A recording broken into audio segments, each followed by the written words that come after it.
My sister kicked me out of her house because I have a tattoo and it has a bad effect on her kids. So I refused to pay for a European trip to her kids, and also spent the money for their college on myself. I never imagined I'd be forced to start over at 30. 3 years ago my life felt perfect, or so I thought, with Mike by my side. He was everything. A brilliant doctor by day, a talented guitarist by night, and the kindest soul imaginable. We'd been together for 5 years, and I truly believed we'd grow old together. I used to tease him about how he loved his motorcycle, trading his doctor's coat for a leather jacket on weekends. That balance of responsibility and freedom was part of his charm. Then one morning everything changed. Mike kissed me goodbye, grabbed his helmet and headed out for a quick ride before his hospital shift. Only he never made it to work. A car ran a red light, and in an instant my whole world collapsed. The first few months after the accident are still a blur. I threw myself into my programming job, taking on extra projects just to keep my mind occupied. During those dark days my sister Sarah, despite her usual judgment, actually helped me. She'd bring her boys, Tommy and Jake, over, and their laughter made things a little more bearable. For 3 years I lived in a strange limbo. Not really dating, not really living, just existing. My work kept me busy, and I even made enough to help Sarah with her bills, since she'd been raising the boys alone after her divorce. Then last week my old bandmates showed up. Our regular get-together, sharing memories and laughing about the good times. Dave, the lead singer, even pulled out Mike's old guitar. "Remember how he used to say music was medicine for the soul?" he asked while strumming a few chords. That's when it hit me. I needed to do something permanent, something meaningful to honor Mike's memory. Not just for him but for me too. A way to carry him with me always and mark a new beginning. I'd never been into tattoos. Truthfully, I was always pretty conservative about body art, but the idea of having Mike immortalized on my skin felt right. A portrait of him with his guitar on his shoulder seemed like the perfect tribute to the man who taught me to live boldly. The tattoo parlor turned out to be nothing like I expected. Instead of a dark, sketchy joint, it was a high-end art studio. The artist, Anna, made me feel completely at ease as she studied the reference photos I brought of Mike.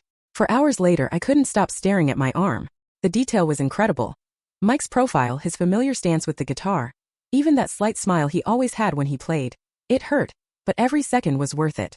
2 weeks later, as the tattoo healed beautifully, I decided it was time to visit Sarah and the boys. It was a typical Saturday afternoon when I pulled up to Sarah's house. I wore a light jacket with long sleeves, but when I knocked, I heard Tommy and Jake thundering down the stairs. Aunt Tasha greeted me with a huge hug. Tommy practically tackled me with excitement. Jake, always the reserved 15-year-old, couldn't hide his smile. "Hey Aunt Tash," Tommy shouted. Then Sarah appeared behind them, looking genuinely happy to see me. "Perfect timing, I just made lunch," she said. I shrugged off my jacket, forgetting I was wearing my favorite short-sleeved t-shirt underneath. Suddenly the room went quiet. Then Tommy shouted, "No way, is that Uncle Mike?" He rushed over to examine my arm. "That's so cool, look. It's got his guitar and everything." Even Jake moved closer, his teenage reserve forgotten. "That's actually really awesome, Aunt Tash," he said. But then Sarah's voice cut through the excitement like ice. "Tasha, what were you thinking? That's just ugly. I can't believe you'd do something so permanent without asking anyone." My face flushed, but I held my ground. "Sarah, I don't need your permission. It's my body and I decide what goes on it." The look she gave could have frozen hell over, but she didn't press further. We sat down to lunch. The boys excitedly asked questions about the tattoo, sharing their favorite memories of Mike, while Sarah sat quietly, radiating disapproval. Every time our eyes met, I caught her staring at my arm as if it had personally offended her. I tried to keep the conversation light, telling the boys about Mike's first disastrous attempt at teaching me guitar before he finally said I should stick to coding, and they laughed. But Sarah just pushed her food around, her silence speaking volumes. Around 8 p.m. my phone rang. Mom's name flashed on the screen. I knew exactly what was coming. Sarah must have texted her the moment I'd taken off my jacket. Mom's voice, that familiar mix of disappointment and judgment perfected over the years, said, "Your sister just told me about what you did to yourself. I have to say, I don't approve. What were you thinking?"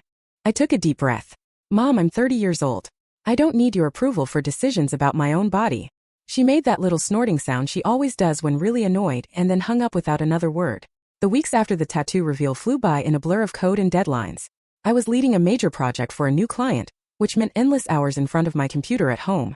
It became almost a relief to have an excuse not to visit Sarah and deal with more drama about my tattoo. But eventually, the project stabilized, and I couldn't avoid family obligations any longer. As usual, on Saturday afternoon, I headed to Sarah's house. The moment Sarah opened the door, I knew something was off. Her face had that pinched look, like she was about to start an argument. Tommy and Jake were in the living room playing video games. They jumped up to greet me, but Sarah cut their excitement short. "Boys, go upstairs," she ordered, her tone leaving no room for argument. I need to have a serious conversation with your aunt. The kids exchanged worried glances as they trudged upstairs, and the sound of their door closing echoed through the suddenly silent house. What's going on? I asked, genuinely confused. Sarah crossed her arms and glared at me. Do you know what Tommy asked me yesterday? She said. He wanted to know if he could get a tattoo when he turned 16. 16. I echoed. Then Jake added quietly. I've been looking up tattoo artists online. Sarah, they're just kids. They can't get tattoos without parental consent. She snapped. I tried to reason with her. When they're adults, they'll decide for themselves, just like I did. Her voice rose. They never talked about tattoos until you showed up with that thing on your arm. This is entirely your fault. I took a deep breath. Come on, Sarah. Tattoos are everywhere these days. Half the people at the grocery store have them. The boys see tattooed people at school every day. You can't blame me for that. Don't you dare try to rationalize this, she shouted, her face red and trembling. First, they'll want tattoos. Then they'll start smoking because it looks cool, then drinking. And before you know it, drugs. I stood there in her living room, feeling like I was in an alternate reality. How had a simple tattoo, a beautiful tribute to Mike, turned into this family-destroying drama? I tried to understand. Sarah had always been the traditional one between us, but even she was overreacting. I figured she'd eventually calm down. She had to, right? So I kept sending her the monthly utility money, as I always did, because her financial situation shouldn't suffer because of my choices. But as days turned into weeks, something hurt even more. Tommy and Jake had stopped contacting me altogether. No texts, no calls, no silly memes, just silence. I texted casually, hey, how's that science project? Beat that impossible game level yet? But received nothing in return. It was clear Sarah had probably forbidden them from reaching out. The thought of her using the kids as pawns in this ridiculous fight made my blood boil. 2 months passed. I threw myself into work, taking on extra projects to drown out the family drama. But as Thanksgiving approached, I couldn't avoid it any longer. Normally, Mom would have called weeks in advance to coordinate dishes and planning, but this year there was only silence. Even though Mom had never once forgotten to invite me to Thanksgiving in my entire adult life, I understood that everyone was busy. So I did what I always did. I bought thoughtful gifts for everyone, including Sarah and the boys. I got Tommy the new gaming console he'd been begging for, Jake the expensive art supplies he needed for his portfolio, and even that fancy coffee maker Sarah'd been eyeing. Loading my car with gifts, I tried to stay positive. Surely a tattoo wouldn't ruin Thanksgiving, the one time a year when our family came together. I remembered that even 3 years ago, right after Mike's death, I still made it to Thanksgiving dinner, despite barely functioning. I pulled up to my parents' house with a trunk full of carefully wrapped gifts. The familiar sight of Mom's Thanksgiving decorations, the ceramic turkey she'd had since I was a kid, the autumn wreaths, the pumpkins on the porch, made me smile. But that smile faded as soon as I opened the front door. The scene inside felt off immediately. Sarah, Mom, Dad, and the boys were all there. But instead of the usual chaotic warmth, a heavy tension filled the room. They stared at me as if I were a ghost who just materialized. Mom tried to sound cheerful. Oh good, you're back. We were worried, were you? I stayed silent.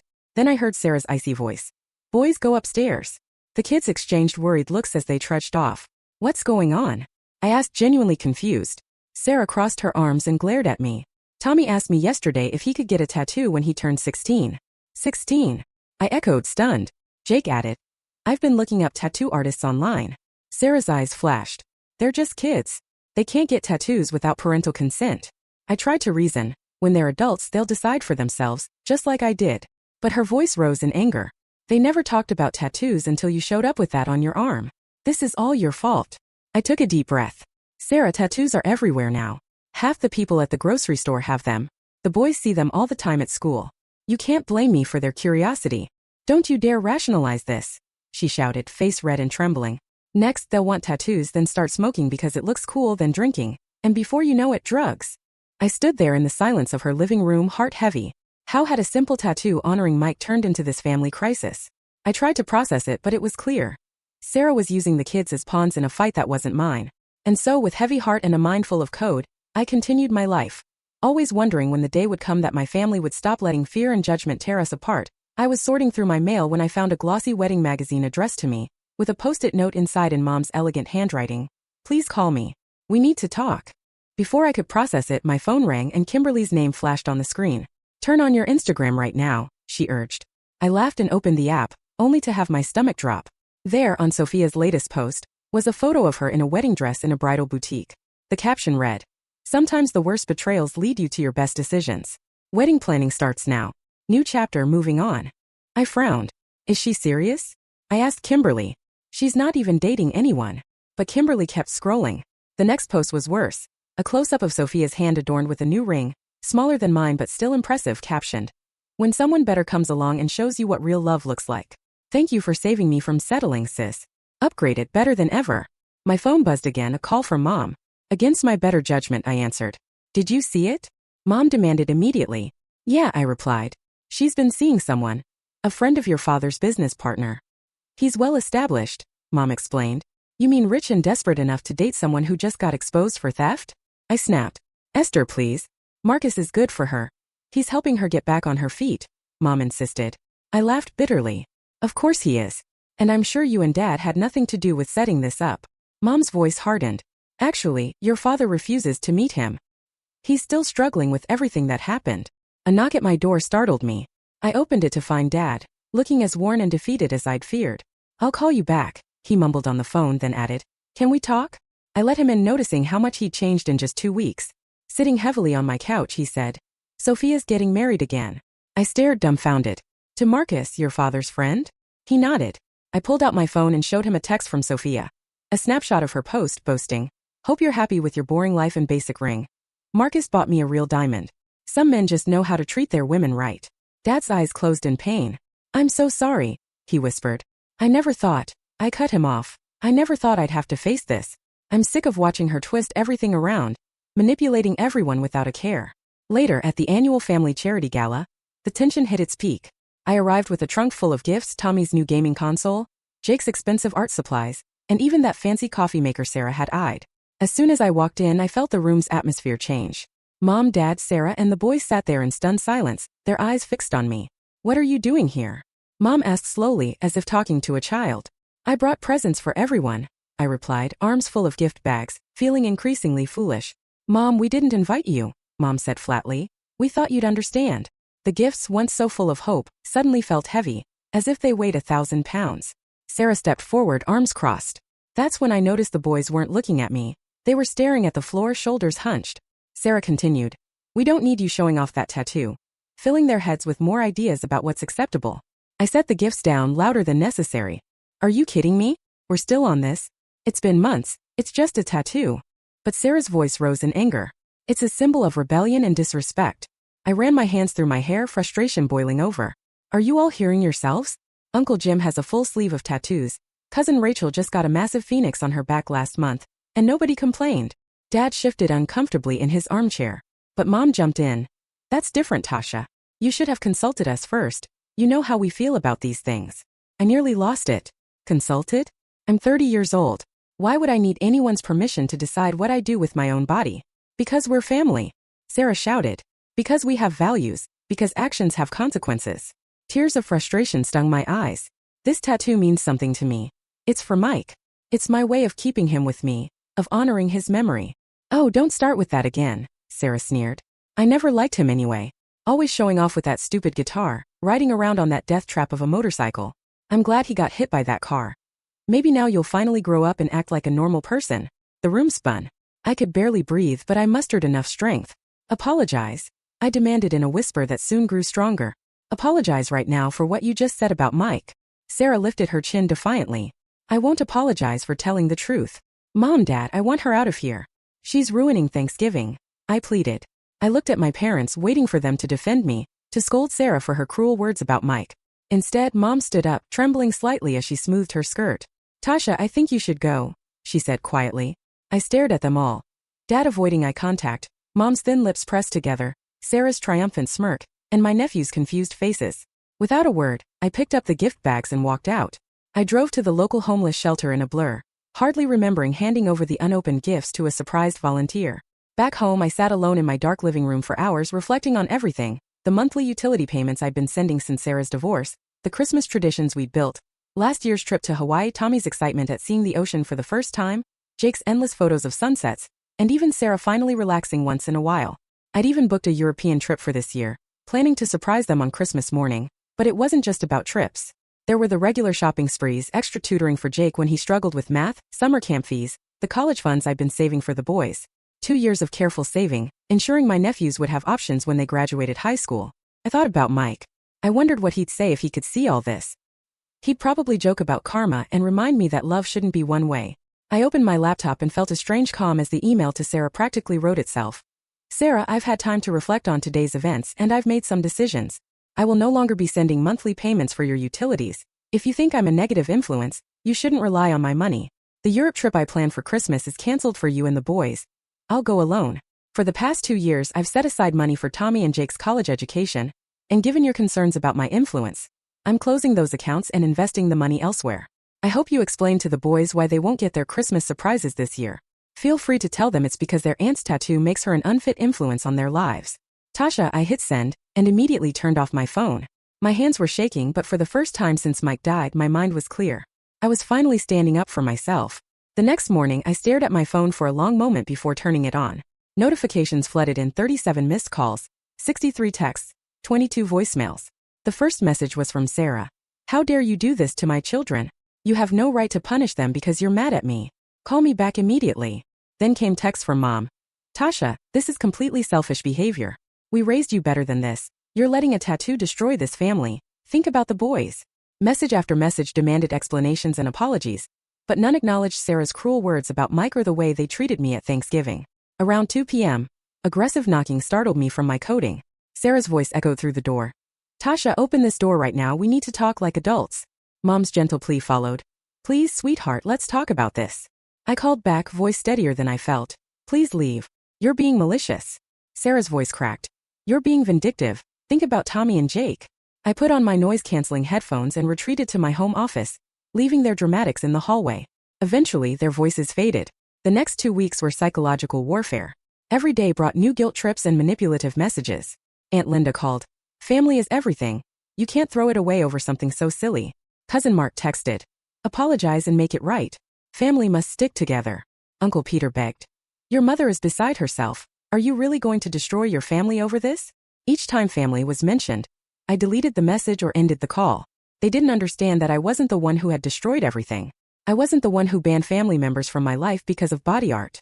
I wasn't the one who mocked Mike's memory. As Christmas approached, the tension only grew. One snowy December morning, Sarah ambushed me outside my apartment building. Tasha, please, we need to talk, she pleaded as she hurried through the light snow. I was adjusting my work bag when she blurted. I've been thinking about what I said about Mike. I shouldn't have said those things. I'm sorry. I stopped, my heart pounding. Are you really sorry, Sarah? Or are you just sorry that I'm not paying your bills anymore, that the Europe trip is off, that the college funds are gone? Her face flushed. That's not fair. The boys shouldn't be punished because of me. I ran my hands through my hair in frustration. What's not fair is that you banned me from Thanksgiving. You said you were glad Uncle Mike died. And now that my money's gone, you suddenly want to make amends. Sarah's face turned from red to purple. You have no right, she shouted. Those funds were for the boys' future. I snapped. Those are your words, Sarah. If I'm such a bad influence that I shouldn't see the boys, then my money would be just as corrupting. I'm just following your lead. This isn't fair. I turned and walked to the front desk of my building. Jerry, I told the longtime concierge, please don't let my family up to my floor. They're not welcome here anymore. That day, Christmas came, and for the first time I spent it alone. Well, not exactly. I traveled to Paris, Rome, and Barcelona. I posted nothing on social media, but the family grapevine buzzed with stories of Sarah and our parents lamenting about their selfish daughter, who abandoned the family over a tattoo. Later, standing on a Venetian bridge watching the sunset paint the canals in golden pink hues, I realized something. This wasn't just about the tattoo. It was about control, about family dynamics that long predated the day I inked Mike's image on my arm after returning from Europe. I had finally done what I should have years ago. I made an appointment with a therapist. Dr. Martinez's office was warm and inviting, nothing like I'd imagined. Tell me why you're here, she said gently. I absently touched the tattoo, a portrait of Mike with his guitar, and replied, I need to work through some things, mostly family issues. I need to figure out how to let go of someone I lost, while keeping his memory alive. She nodded. I understand. What do you hope to achieve? I want to stand up for myself, I said. I want to make choices for me, not just follow everyone else's expectations. This tattoo isn't just a memorial to Mike. It's become a symbol of my own strength, of living life on my own terms. Looking down at the tattoo, Mike's profile, his guitar slung over his shoulder, I thought, guitar forever. I realized then that the happiest endings aren't about forgetting the past. They're about building a better future, one honest moment at a time. I may never repair my family, but I'm finally free to live my truth, and that in itself is a victory.